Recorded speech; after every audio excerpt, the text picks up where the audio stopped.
The shack squatted on the dusty bench, facing a mine portal shored up with timber.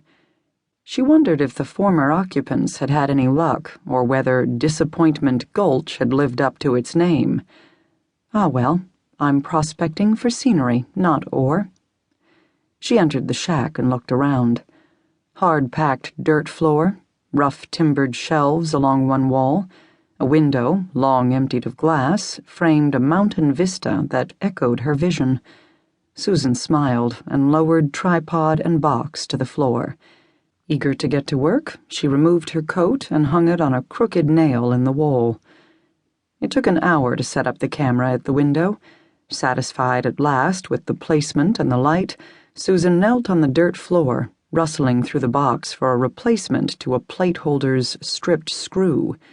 The wind paused, and the river's whisper was broken by the sharp clip-clop of a horse.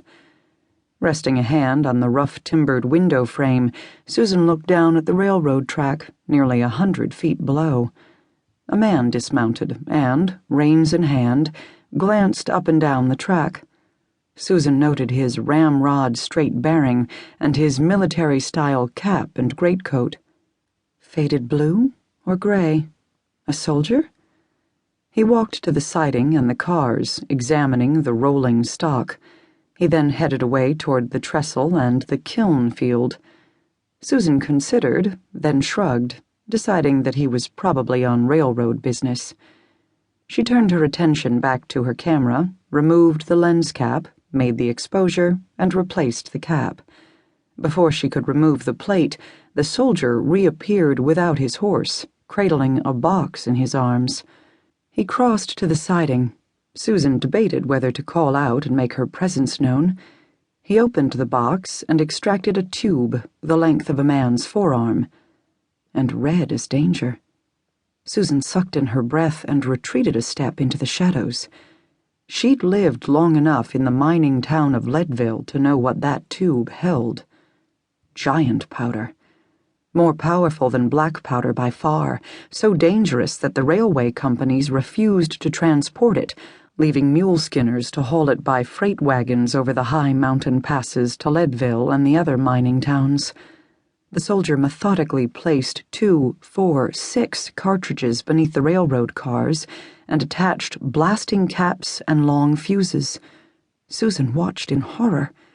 He's going to blow up the cars. She ran to the shack's entrance and stopped. There was no way to retrace her steps across the slope without being visible from below. The best course of action, she told herself, was to wait until the fuses were lit and then to run for the mine portal.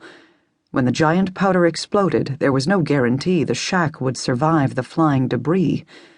Heart-pounding, Susan returned to the window to see another rider approaching from the north, from the direction of Leadville. The soldier must have seen or heard the rider as well. He stepped between the two cars, hidden from the rider's view, but still visible to Susan. After some scrutiny of the approaching horse and rider, he looked up in Susan's direction, removed his cap, and waved it. He's seen me. Panic curdled in her stomach. She shrank against the cabin wall before logic whispered that the friendly wave was not meant for her. For whom, then?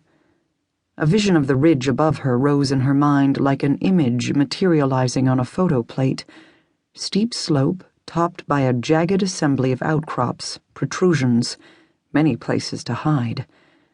Feeling trapped between the men below and possibly more above, she peered around the window frame to see horse and rider ease into a trot, finally stopping by the soldier.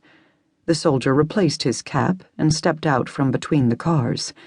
He sketched a perfunctory salute to the newcomer, who nodded back and leaned forward over the saddle, examining the half-full box and the fuses snaking across the dirt.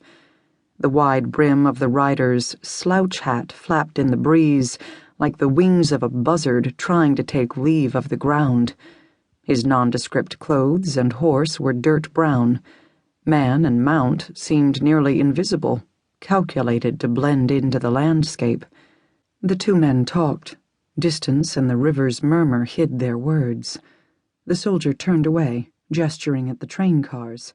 The rider pulled his revolver, aimed it at the